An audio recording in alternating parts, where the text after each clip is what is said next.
Shalom, shalom, bien-aimés dans le Seigneur. C'est encore pour moi une joie, un privilège d'être parmi vous.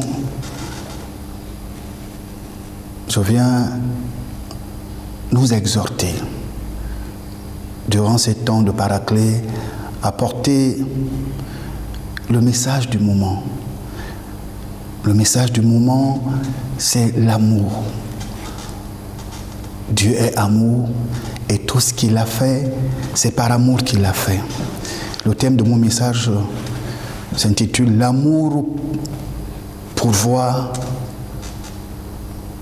pour un épanouissement total » ou « L'amour de Dieu qui pourvoit pour un épanouissement total ». Nous allons aller rapidement dans nos Bibles et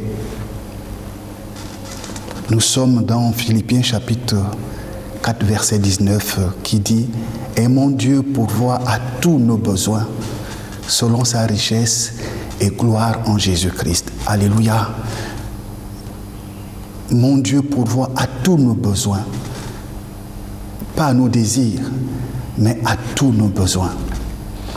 Pourquoi? Parce que nous lui appartenons. Nous voulons ensemble prier. Notre Père, notre Dieu, ton nom est Jéhovah Jireh. Père, c'est toi qui s'est engagé, c'est toi qui s'est porté garant de pourvoir à tous nos besoins. Parce que la terre et ce qu'elle renferme t'appartient. Les cieux des cieux sont à toi. C'est toi qui as créé tout. Les astres, les luminaires, les étoiles. C'est toi, Seigneur. Tu es Dieu. Père, aide-nous, aide-nous.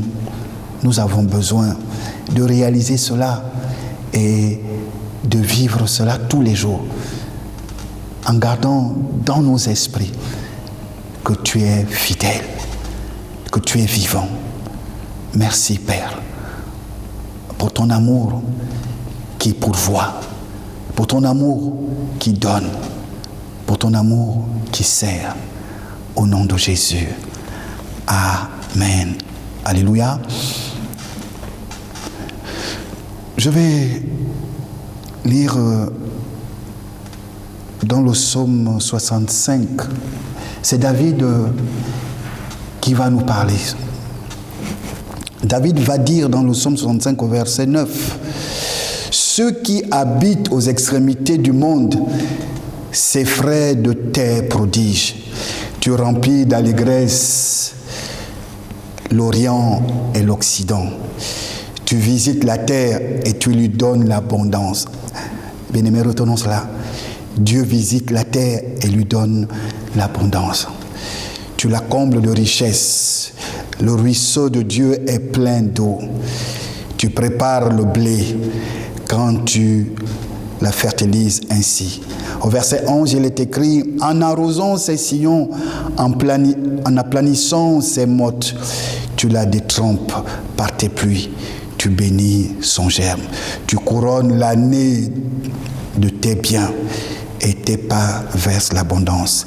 Les plaines du désert sont abreuvées et les collines sont ceintes d'allégresse. » Au verset 14, il est dit « Les pâturages se couvrent de brebis et les vallées se revêtent de froment.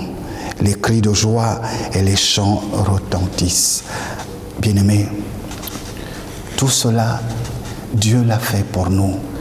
Dieu le Père aimant. Il a tout prévu afin que nous puissions nous épanouir totalement. Voilà pourquoi je viens nous dire ceci. Ne nous inquiétons de rien. Que l'Éternel Dieu, bon et fidèle, est au contrôle. Il connaît nos besoins. Il connaît nos besoins. Arrêtons de nous inquiéter, de promener des regards inquiets.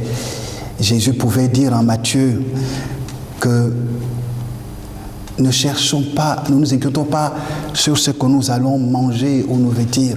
Ce sont les païens qui s'inquiètent de ces choses. En Ésaïe chapitre 41, je crois verset 9 à 10, il dit « Ne crains rien », il dit « Ne promène point de regard inquiet ». Alléluia. En Philippiens 4, 19, il est bien écrit que c'est lui qui pourvoit à tous nos besoins. Bien-aimé, est-ce qu'on peut s'arrêter un instant et dire Seigneur, merci. Merci pour ta bonté qui est plus que la vie. Lorsque nous lisons l'histoire du peuple de Dieu, Dieu les sort par un sauveur, Moïse, un libérateur. Dieu les conduit dans le désert. De jour comme de nuit, Dieu était présent. Nous le savons tous, par la nuée, par la colonne de feu. Dieu a pourvu à la manne. Dieu a pourvu à l'eau. Dieu a pourvu à la protection. Dieu est fidèle, bien-aimé. Dieu est fidèle. Je ne sais pas dans quelle situation tu te trouves, mais je viens te dire, attache-toi à Dieu et il va restaurer ta situation. Alléluia. Lorsque nous lisons la Bible, de la Genèse à l'Apocalypse, bien-aimés, nous verrons que le thème central, c'est l'amour. Dieu a tout créé par amour et avec amour pour nous. Il t'a choisi pour que tu sois heureux. Il t'a choisi pour que tu réalises que tu n'es pas n'importe qui. Qu'à ses yeux, tu as du prix et de la valeur. Et cet amour qui pourvoit, Dieu ne regarde pas à tes fautes. Tu lui appartiens. C'est la même chose dans nos familles respectives. Lorsqu'on lit le Proverbe chapitre 31, la Bible nous peint ce tableau de cette femme qui dévance l'aurore, qui prépare sa maison, qui pourvoit aux besoins de sa maison, À plus forte raison, ce Dieu, bien-aimé. Dieu a pourvu à tout, les plantes, la terre et ce qu'elle renferme, les cieux des cieux et ce qu'ils renferment, les mers, etc., les astres, les luminaires, les étoiles, les oiseaux du ciel, les animaux avec leurs espèces, les végétaux. Il a tout façonné pour l'homme, bien-aimé. C'est bien mentionné dans Genèse, dans le livre de Genèse, chapitre 1, chapitre 2, chapitre 3. Regardez ce qui va se passer. Dieu crée d'abord toutes ces choses. Et au 6e jour, il crée Adam. En créant Adam, il a préparé un lieu d'habitation pour Adam, Éden. En Éden, il a disposé des fleuves, il a disposé des végétaux. Les oiseaux étaient là pour chanter des mélodies. Les animaux étaient là pour l'accompagner, pour l'aider. Alléluia, quel Dieu magnifique. Dieu avait tout prévu. Rien n'échappe à ce grand Dieu. Rien n'échappe à ce Dieu. Il nous a appelés. Et lorsqu'il nous appelle, il nous équipe. Quel qu'en soit le besoin, fixons nos regards vers ce Dieu de bonté.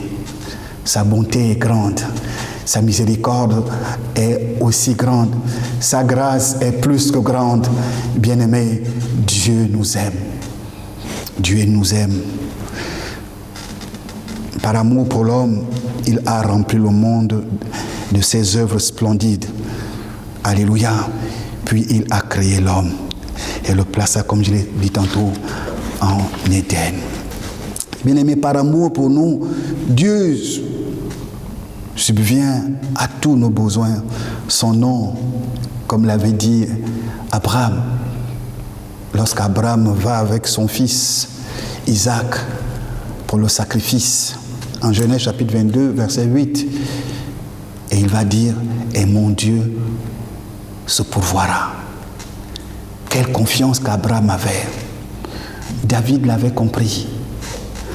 David l'avait compris. Dieu est multiforme, bien-aimé. Son amour est multidimensionnel. Dieu se révèle par son amour dans plusieurs domaines de nos vies. Quelle qu'en soit ta situation, quel qu'en soit ton besoin, il est Dieu. Nous voyons des exemples bibliques tels que Noé et sa famille. Dieu avait pourvu l'arche, un refuge. Dieu a pourvu. En Abraham, Dieu a pourvu un fils et une descendance. En Joseph, Dieu avait pourvu un trône. En Moïse, Dieu avait pourvu une nourrice. Israël, je le disais, Dieu a pourvu un libérateur, un sauveur. Il a fait descendre la manne, il a fait descendre les cailles, il a multiplié la nourriture, il a demandé à Moïse de fendre le rocher afin d'abreuver son peuple. En Samson, Dieu a donné la force. En David, Dieu a donné un ami intime, Jonathan. Alléluia. L'amour à l'amour. Bien-aimé, en Romains chapitre 5, verset 5, il est écrit que l'amour de Dieu est manifesté en nous, dans nos cœurs, par le Saint-Esprit. Le Saint-Esprit est amour. C'est lui seul qui est capable de nous remplir de cet amour qui ne vacille point, de cet amour qui ne craint point. Dieu est fidèle. Alléluia. Dieu nous aime.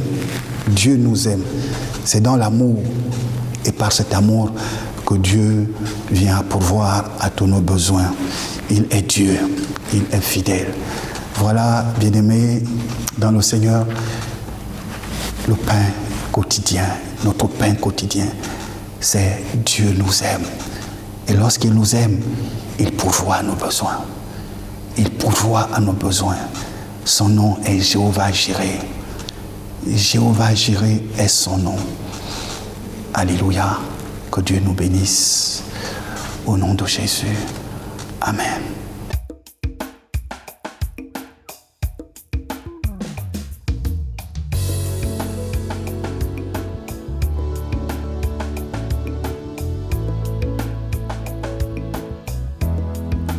Je suis un flot.